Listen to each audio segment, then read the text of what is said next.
No. Hey guys, going over what we're going to do for Wednesday the 29th. So our active dynamic warm-up is going to be the same as Monday. We're going to start out with our straight leg raises plus crosses. 10 raises, 5 crosses each leg. Do one leg then the other. Check, come here. Can you sit? Can you sit? Good girl.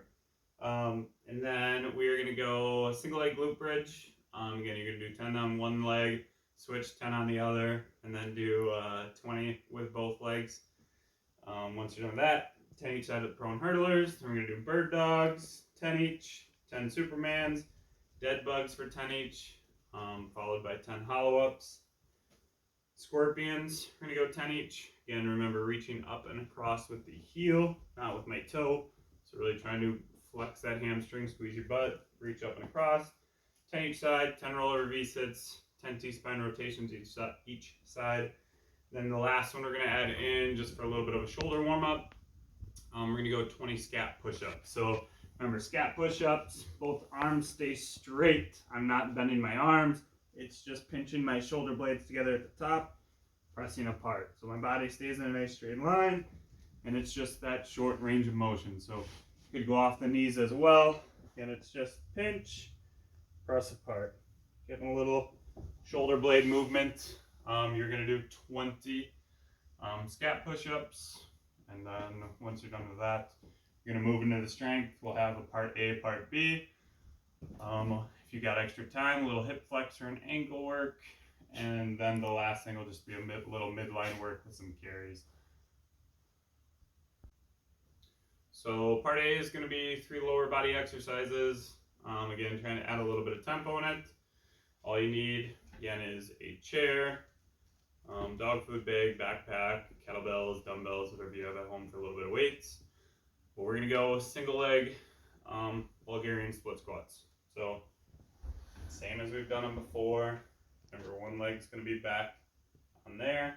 Front foot's going to be far enough out that I give myself room. When I come down, knee goes out over top of the toe. I still have a little forward lean. Back to the top. So again, we're going to add a little bit of tempo on the way down. Try to go about 5 seconds. Hit our bottom. Nice and quick back on the way to the top. So again, if you wanted to grab a bag of dog food, backpack, add a little bit of weight to it. Adding a little bit of tempo. Again, trying to go at least 5 seconds. Like we've done in the weight room before, we've done all the way up to 7.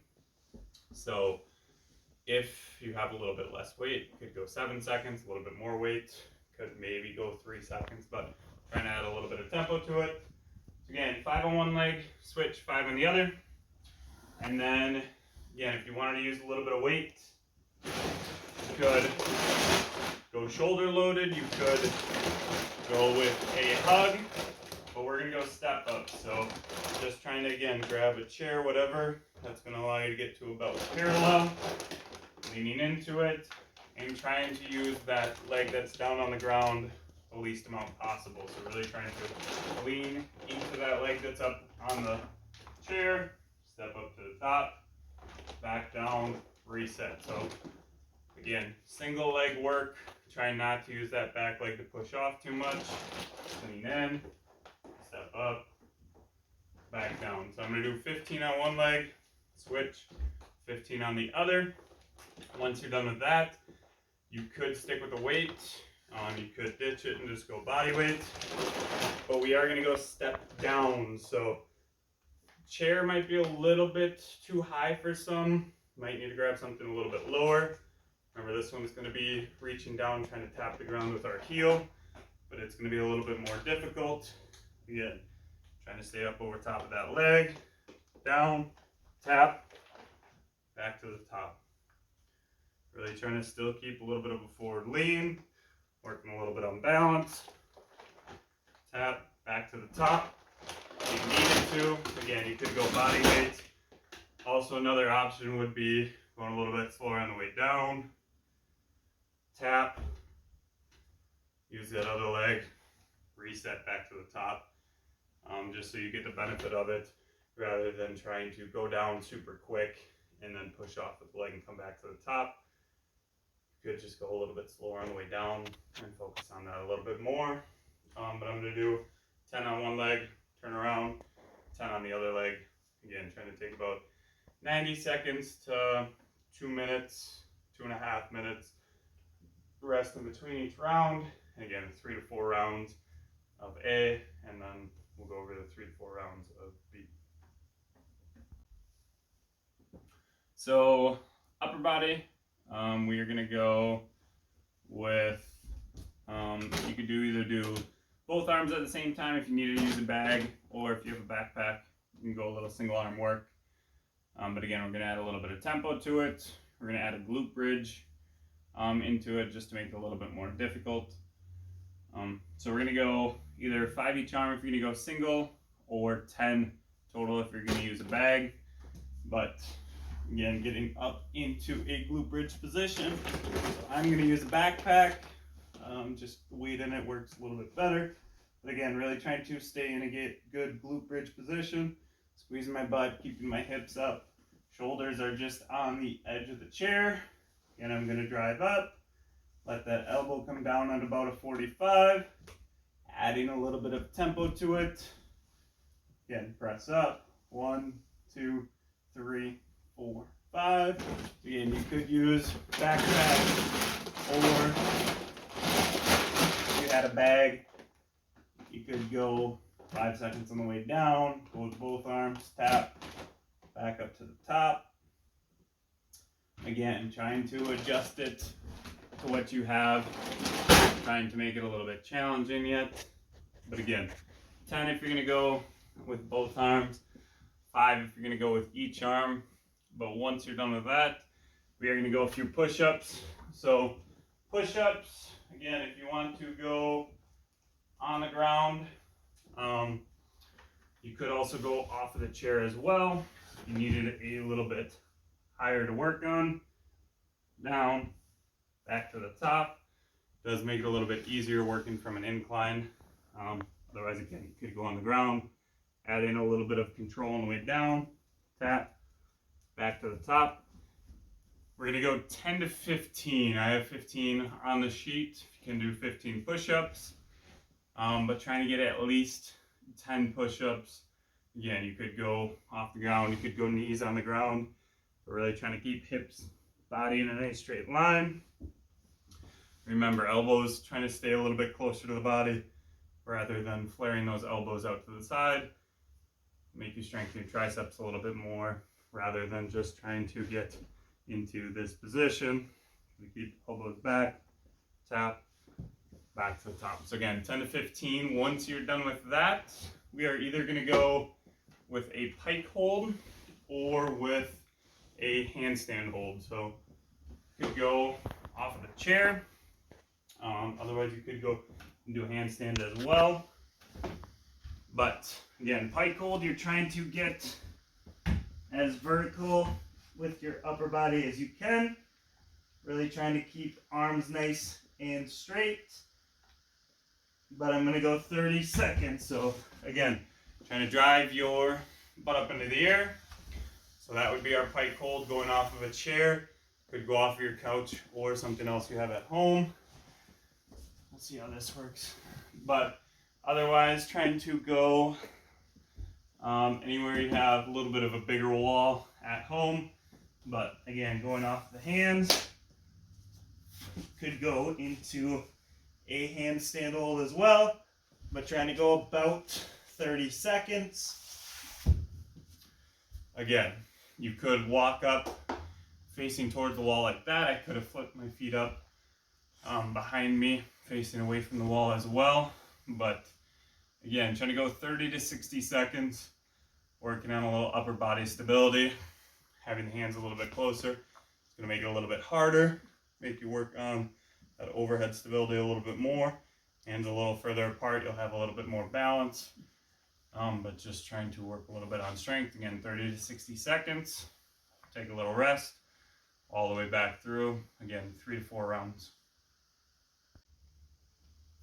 So next part, we're going to do a little ankle, little hip flexor work. So first thing for the hip flexor, if you want to use a backpack, otherwise if you have a bag that could set up to be used for it, we're going to go a 30-second hold. So I don't need to use a chair. You might need to or something to elevate your foot a little bit if you are a little bit close to the ground. But yeah, I could go with a backpack. Mine has a handle in the front, so it works out a little bit better. But I'm just going to work on a little hip flexor stability. So trying to keep knee at 90. Trying to still stand nice and tall. I'm not trying to lean back. And I'm just going to hold that backpack or object, whatever, in that position, trying to go 30 seconds. So again, if backpack kind of hangs on the ground, I could go up onto a chair. Again, trying to go about 30 seconds, knees at 90, really trying to engage that hip flexor, trying not to lean back in order to do so, working on a little bit of balance as well, but 30-second hold. Again, you could add a little bit of weight. Once you're done with that, we're gonna go 10 ankle squats. So I know a lot of you guys think that this looks gross, but again, trying to stay on the sides of my feet, pushing my knees out, squatting down, heading parallel, back to the top. Again, it enforces a little bit of ankle stability, a little bit of ankle strength, squatting on the sides, but again, down, back to the top, 10. Once you're done with 10, you could go seated with a little bit of weight on top of the knees, or trying to go single leg, but we're gonna go 20 calf raises. So a little slow on the way down, pop back to the top. I'm gonna go 20 on one leg, switch, 20 on the other leg. Again, working on a little ankle strength, 2 to 3 rounds of those 3 things. Once you're done with that, last thing we're gonna do is just a little midline work. So if you had a bag, backpack, kettlebells would obviously be the best, but we're gonna go 2 different carries. So first one, you're either gonna go up overhead, really trying to work on a little stability with our obliques, midline, or you could go a rack. So elbow stays in front, backpack's on the outside. Again, you could go backpack, or you could go with a bag, working on, again, that rack carry, same thing, elbow stays in front, not trying to go out to the side. Could go up overhead, but you're trying to accumulate whatever total distance is going to be 200 yards. So I'm going to try to do 200 yards on one side, 200 yards on the other. So that means if I have 20-yard distances, I'm going to go 10 lengths, 5 down and backs with one side, 10 lengths, 5 down and backs with the other. Whatever you need your distances to be, 10 yards, 20 yards, 15 yards. But again, 200 total yards on one side, 200 total yards on the other, either going with overhead or rack. And then lastly, trying to go 400 yards total if you're going to go farmer's carry for the second, or again, 200 yards each going with a suitcase carry. Again, trying to keep shoulders stable. Could go with a bag again, or you could go with a backpack. Again, one side is suitcase, 200 yards total.